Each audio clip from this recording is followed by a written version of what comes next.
Let's look at yet another way of measuring reactances. And uh, what we're going to look at is AC bridges, and this corresponds to the Wheatstone bridge that we looked at in the case of a resistive sensor. Okay, so this is the bridge circuit, and it's basically very similar to the Wheatstone bridge, other than the fact that all these components on the four arms of the bridge are reactances instead of just resistors. And because they are reactances, we would have to use an input source, which is an AC input source. Okay, let's assume that Z1 is the variable impedance, and that the relationship of Z1 to the variable of interest is Z0 1 plus X. So it's directly proportional. Okay. So you can find out the output of the sensor VO by looking at VA.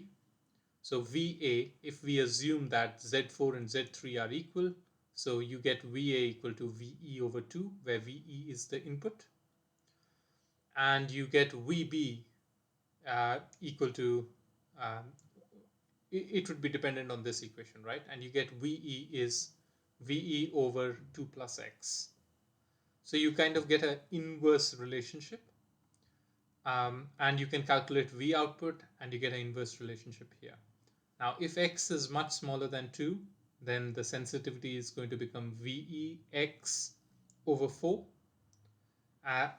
and you can get, and you can assume that the output is basically linearly dependent on X, right?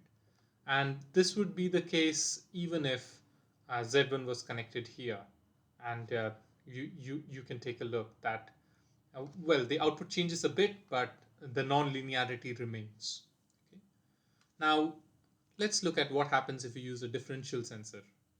And let's say, in this case, I have deliberately put resistors on one side of the branch and inductors on the other side of the branch. So, just to show you that when you're constructing AC bridges and when we are talking about impedances, it is possible to have resistors on one uh, branch of the bridge, okay, one side of the bridge. Because even with these resistors, VA is still going to be VE over 2, because resistors divide just like capacitors or inductors would. Um, the voltage on this side, however, is going to be VE 1 plus X over 2, which means that you will not have the X of term in the denominator. And this results in a voltage output which is VE X over 2. So notice two things here. One is that you have improved the sensitivity by 2 times, right? Because in the previous case, when X is very small, you get VEX over 4. So you have improved your sensitivity by 2. But also notice that this sensor, this output is always linear, no matter what X is.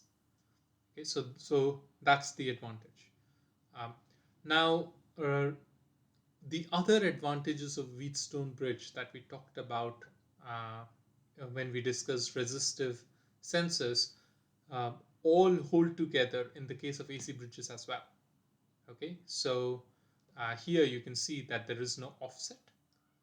In the previous case, we had an offset associated with V naught, so you had a 1 plus X term instead of just an X term. And also the um, the fact that source impedance, the impedance of the source is not going to affect the measurement, is true in AC bridges as well. So let's look at the output of our AC bridge a little more closely. Okay. So what do we have at the input? What we said was we are going to give a sinusoidal input. Okay, so we are going to give a sine wave input. And what do you get at the output? What you get is VEX over 2. Now let's assume for a moment that X is a constant. And even if X is a constant, what does the output look like? It is again a sine wave, right? Uh, and the amplitude of the sine wave is now changed. Here, let's say it was VE. Here it is X VE over 2. So what does it mean to say that I have an output that is proportional to x?